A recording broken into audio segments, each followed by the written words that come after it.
Assam Focus Santali News Parta Second Saram Sabun Johar. Assam Ren Siram Montri Man Dr. Hemanta Biswa Sarma Mohila Udyamita Scheme Ria Cheke Hating at Kwa. Siram Montri Man Dr. Hemanta Biswa Sarma Gonkedo Chalawen 31st March Khon Biswanath Re Dera Kate Biswanath Jilla Re Aima Lekan Scheme Ria Kami Horai Laha Kida. Tihing do Setak Bera Biswanath Ria Paboy Rupjoti Kolaketro Ora Chalao Kate Hormo Ar Napai Tahen Ria Mid Hormo Mela Ora E Udhio Kida. Ona do Atu Ar Sanam Ponchayat Rigi Ona Bebosta do Huyua Mente Men Kida. Chidak se Nia Okto Ruwa Hor Ku Sangi Chalakana. Ina Kate Mari Asa Kamiya Ku Bar Lakh Ria Chek Khoi Emat Kwa. Ina tayom Bihali Bidhan Sabha Samasti Latare Mena New Ketla Khiller Tandi Re Ona Samasti Ren 23,367 Hajar Mohila Ku Assam Sarkara Mohila Udyamita Scheme 10,000 Takaria Chek Hoi Hatiat Kwa. Noa Hoi Menakat Kwa Jodi Noa Taka Moste Ku Bebohar Lekhan Darai Kan Din Re 25,000 Taka Hoi Hating Kwa. আজি অসম চৰকাৰে বাজেটত ঘোষণা কৰা তিনিটা কল্যাণমূলক কামৰ শুভাৰম্ভণি কৰিছে।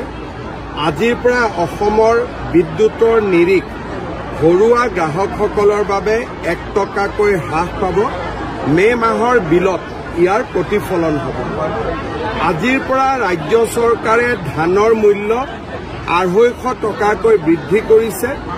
এতিয়াৰ পৰা ধান 2,550 টকা কৰি আমাৰ কৃষকৰ পৰা আমি কিনা আৰম্ভ কৰিম।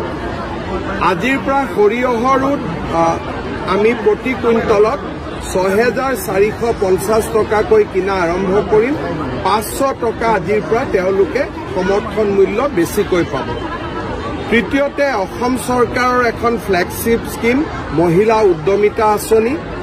এই আঁচনিখনৰ জৰিয়তে অসমৰ 30 লাখ মহিলাই প্ৰথম পৰ্যায়ত 10,000 টকা, দ্বিতীয় পৰ্যায়ত 25,000 টকা, তৃতীয় পৰ্যায়ত 50,000 টকা লাভ কৰাৰ বাবে যোগ্য বুলি বিবেচিত হ'ব। প্ৰথম 10,000 টকা বেংকৰ লগত সম্পৰ্ক নাই, সম্পূৰ্ণভাৱে 100% চৰকাৰে আগবঢ়াইছে। আৰু এই আঁচনি আজি আমি বিহালী সমষ্টিত আনুষ্ঠানিকভাৱে মুকলি কৰিছো। বিহালী সমষ্টিৰ 23,000 মহিলাই এই আঁচনিৰ ধন আজি চেক যোগে লাভ কৰিব। আমি অসমৰ প্ৰত্যেকটো সমষ্টিতে একোখনকৈ সভা কৰি এই চেক আমি বিতৰণ কৰিম। বিধায়কসকলে নিজৰ সমষ্টিত কোনদিনাখন মিটিং পাতিব নিৰ্ধাৰণ কৰিব আৰু নিৰ্ধাৰিত দিনত মই বা অসম চৰকাৰৰ কোনোবা এজন মন্ত্ৰীয়ে গৈ এই ধন বিতৰণ কৰিব। বিহালী সমষ্টিৰ নিৰ্বাচনৰ সময়ত মই ৰাইজক প্ৰতিশ্ৰুতি দিছিলো যে বিহালীৰ পৰা এই আঁচনিটোৰ আৰম্ভণি কৰিম। আজি যি ধৰণে কথা দিছিলো সেই ধৰণে নিজৰ সংকল্প সিদ্ধিলৈ ৰূপান্তৰ কৰিবলৈ পাই সঁচাকৈ আনন্দিত হৈছো। বিহালীৰ ৰাইজক ধন্যবাদ জনাইছো।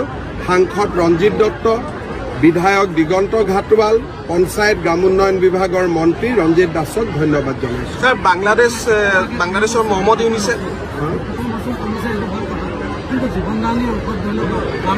এতিয়া আপোনালোকে মই যদি কওঁ মই আপেল এটা দিছো আপোনালোকে কমলাৰ কথাটো লৈ আহে, তাৰ মানে কি যে আপোনালোকে মানুহক ভাল খবৰ এটা যেনে তেনে দিব নিবিচাৰে, ক'ৰবাত কিন্তু এটা লগাই দিয়ে। মানে উদ্দেশ্য সেইটোৱে নহ'ল জানো? সেইকাৰণে আপোনালোকৰ লগত মোৰ কথা বতৰাবোৰ নিমিলে। সব জায়গাত ভাৰতত ইমান সমস্যাৰ জায়গা মই যদি কওঁ যে আজি মই বালিটো ফ্ৰী দিছো তেতিয়া আপুনি ক'ব চিমেণ্টটো কি কৰিলে? তেনেকে হয় নেকি? স্যাৰ মহম্মদ ইউনিছে ল্যান্ডলক বুলি কৈছে উত্তৰ পূৰ্বক, আপুনি টুইট কৰিছে। উত্তৰ পূব ল্যান্ডলক হয়, কিন্তু ল্যান্ডলক আমি নোহোৱা কৰিব পাৰোঁ যদি আমি চিকেন নেকৰ তলেদি আমি আণ্ডাৰগ্ৰাউণ্ড ৰেলৱে কৰিডৰ বনাব পাৰোঁ, ৰাস্তা বনাব পাৰোঁ। ভূটানেদি যদি আৰু এটা ৰাস্তা ভাৰতবৰ্ষৰ মেইনলেণ্ডলৈকে আমি নিৰ্মাণ কৰিব পাৰোঁ, পৰিৱেশৰ পৰিৱৰ্তন হ'ব। মহম্মদ ইউনিছে যিটো কথা কৈছে সেইটো ভাৰতৰ বহুত বিশেষকৈ CA আন্দোলনৰ সময়ত ভাৰতৰ বহু কেইজন তথাকথিত যাক আমি বিভেদকামী শক্তি বুলি কওঁ তেওঁলোকেও কৈছিলে এই কথাটো মাজে মাজে কৈ থকা হয় ইয়াৰ বিপৰীতে মই ভাবো যে ভাৰত চৰকাৰে নিশ্চয় শক্তিশালী পদক্ষেপ গ্ৰহণ কৰিছে মই নাজানো ইমান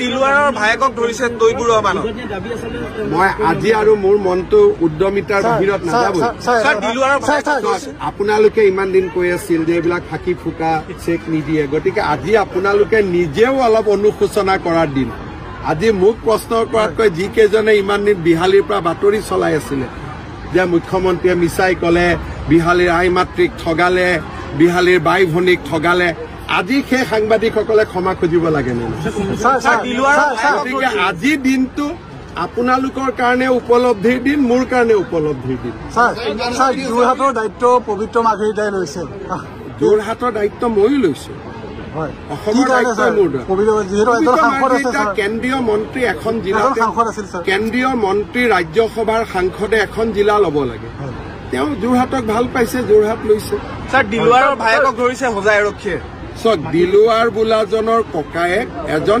এষ্টাব্লিছ মাটিৰ দালাল 2021 চনকে তেওঁক গ্ৰেপ্তাৰ কৰা হৈছিল আৰু 21 চনতে তেওঁৰ বিৰুদ্ধে চাৰ্জশ্বিট হৈছিল কিন্তু চাৰ্জশ্বিট হোৱাৰ পিছতো তেওঁ স্কুলৰ মাষ্টৰ চৰকাৰে তেওঁক ছাছপেণ্ডো নকৰিলে তাৰমানে তেওঁলোক কিমান শিপাই চৰকাৰৰ তলত সোমাই আছে আৰু দিলৱাৰো এটা ডাম্পাৰ বেপাৰী সাংবাদিকতাৰ কোনো গুণ চৰিত্ৰ একো নাই হোজাইত গৈ সুধিব গোটেই ঘৰখনকে মাটি দালাল বুলিয়ে জানে মই ক'লো না আজি উদ্যমিতাৰ বাহিৰে মই ক'তো যাবই খোজা নাই আৰু আপোনালোকে যিবিলাকে নিউজ কৰিছিল যে হিমন্ত বিশ্ব শৰ্মাই ফাঁকি ক'লে কিবা ক'লে তেওঁলোকে আজি দিনটো অলপ ঘৰত নিজক চিন্তা কৰক হ'ব Assam Focus